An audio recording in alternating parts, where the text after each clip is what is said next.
দাদা বলছি, এই মুহূর্তে পশ্চিমবঙ্গে বিধানসভা নির্বাচন নিয়ে সরগরম আমরা দেখতে পাচ্ছি। সমস্ত দলই মোটামুটি প্রার্থী ঘোষণা করে দিচ্ছে।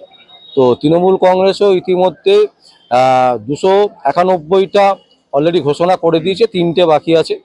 তো আপনি একজন তৃণমূল পন্থী আইনজীবী, যেহেতু কলকাতা হাইকোর্টে আপনার একটা বড় পরিচিতি আছে, সেই জায়গা থেকে আপনার কাছে আসা, আপনি সময় দিয়েছেন, তার জন্য অসংখ্য ধন্যবাদ।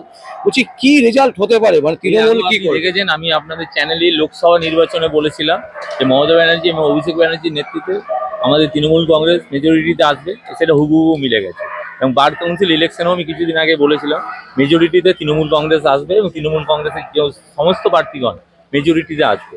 এবং এক্ষেত্রেও আমি বলছি বিধানসভা নির্বাচনে 294টা সিটে ম্যাক্সিমাম মেজরিটি আগের বারের থেকেও আমাদের সিট 200-র উপর হবে। এবং পুরুলিয়া যেহেতু আমি পুরুলিয়া টাউনের বাসিন্দা, পুরুলিয়াতে আমাদের প্রার্থী হয়েছেন সুজয় বন্দ্যোপাধ্যায়। আর আমাদের কাশীপুরে হয়েছেন আমার দাদা সৌমেন বেলথুরিয়া, আমাদের শান্তিরাম মাহাতো বলরামপুরে, এবং সন্ধ্যারানী টুডু বান্ধবানে, রাজীব লোচন সোরেন, এবং আমাদের সপ্তমপুরী হাইকোর্টের অন্যতম আইনজীবী, শ্রেষ্ঠ আইনজীবী শীর্ষান্ন বন্দ্যোপাধ্যায় উত্তরপাড়া থেকে প্রার্থী হয়েছে। তো এবং এইবারে তৃণমূলের যে সমস্ত প্রার্থী, প্রত্যেকটা প্রার্থী খুবই ভালো প্রার্থী এবং যোগ্য প্রার্থী। এবং মমতা ব্যানার্জি এবং অভিষেক ব্যানার্জি সঠিক সিদ্ধান্ত নিয়ে তাদের প্রার্থী করেছেন এবং প্রতিটা জায়গাতে তৃণমূলের যে প্রার্থী আগের বারের চেয়েও বেটার প্রার্থী, সমস্ত প্রার্থীগণ মেজরিটিতে আসবে। বলছি দাদা, ইতিমধ্যে রীতিমতো বিজেপি তো হইচই শুরু করে দিয়েছে। তারা বলছে যে তারাই এবারে আসবে এবং সেইভাবেই কিন্তু তারা মোটামুটি। দেখুন, আমি এই ক্ষেত্রে বলি, আমি বিজেপির সবাই দেখেছি, মোদির ব্রিগেড বলুন যাই বলুন, সেইখানে কোনো নতুন ক্যান্ডিডেট অন্য দল থেকে জয়েন করে।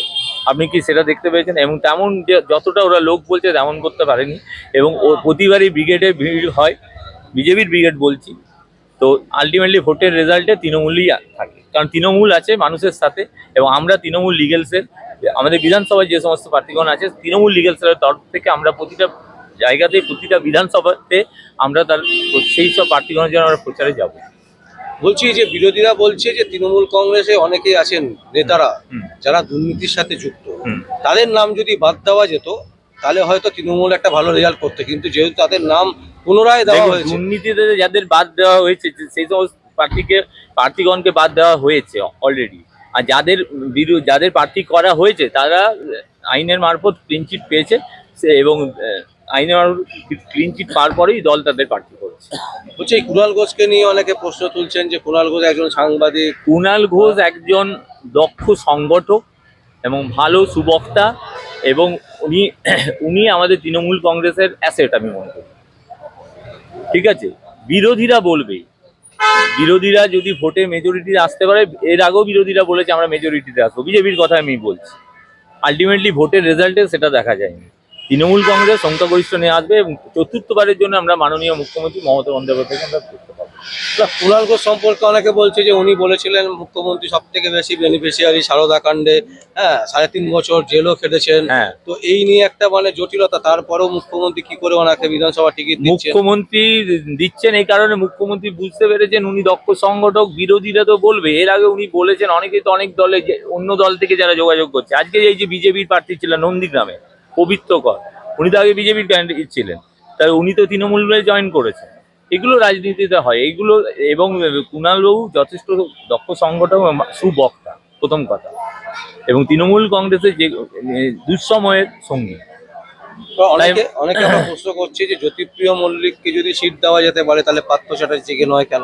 হ্যাঁ, জ্যোতিপ্রিয় মল্লিক ক্লিন চিট দিয়ে বেরিয়েছেন, তাই দলের সিদ্ধান্ত। দেখুন, এটা দল যাকে মনে করবে তাকে দিতে পারে। না দল যাকে মনে করবে, মনে করার অনেকে তো পুরুলিয়াতেও তো অনেকেই মনে করেছিল যে আমরা প্রার্থী হবো, তো দল মনে করেছেন তাদের প্রার্থী করেছেন। দল তো যাকে মনে করবে, যেমন আমাদের পুরুলিয়া টাউনের যোগ্য প্রার্থী সুজয় ব্যানার্জি হয়েছেন, বা আমাদের অন্যান্য জায়গায় যেসব প্রার্থী হয়েছেন, দল সঠিক সিদ্ধান্ত নিয়ে প্রার্থী করছে।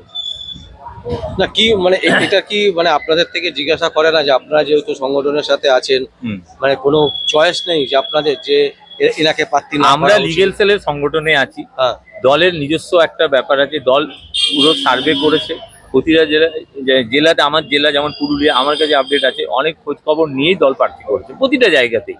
তাদের নিজস্ব টিম আছে, এবং সর্বোপরি মমতা বন্দ্যোপাধ্যায়, অভিষেক বন্দ্যোপাধ্যায় সঠিকভাবেই সিদ্ধান্তটা নিয়েছে।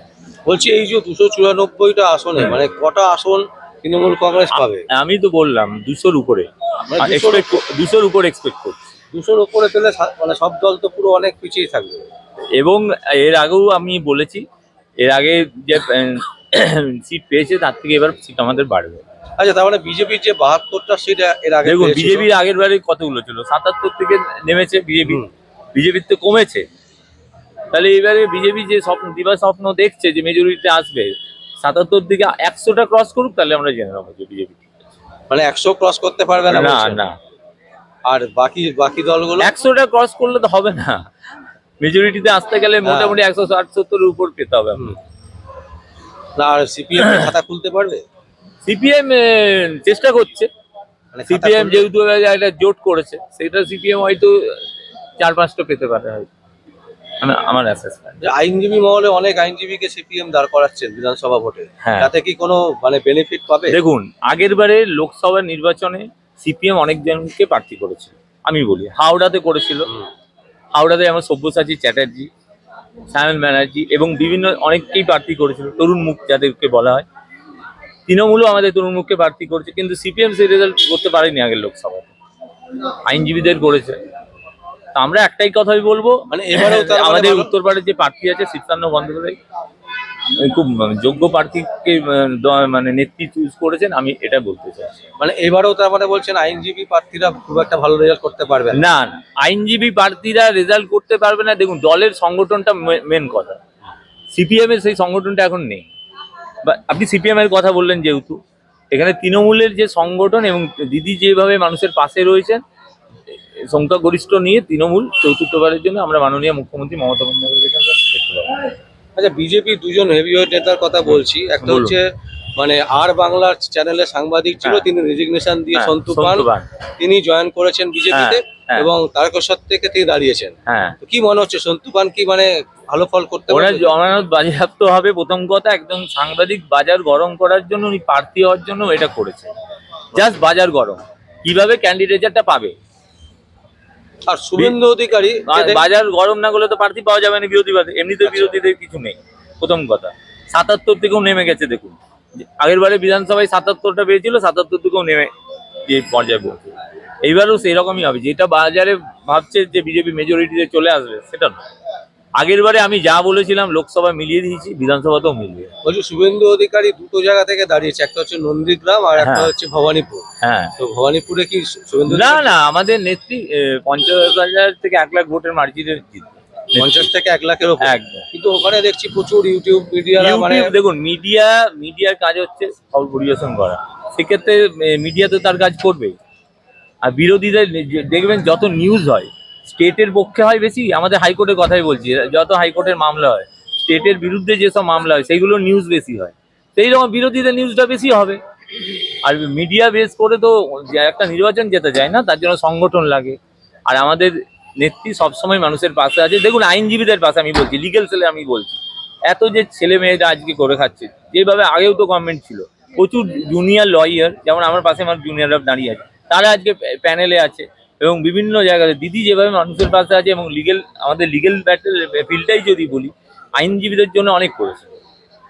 মানে আপনি আপনার জায়গা থেকে একদম স্থির বিশ্বাস 200-র উপরে আসন নিয়ে তৃণমূল কংগ্রেস আসছে? একদম একদম, সংখ্যাগরিষ্ঠতা নিয়ে আসবে তৃণমূল কংগ্রেস। আর আমরা চতুর্থবারের জন্য মাননীয় মুখ্যমন্ত্রী মমতা বন্দ্যোপাধ্যায়কে দেখতে পাবো। অসংখ্য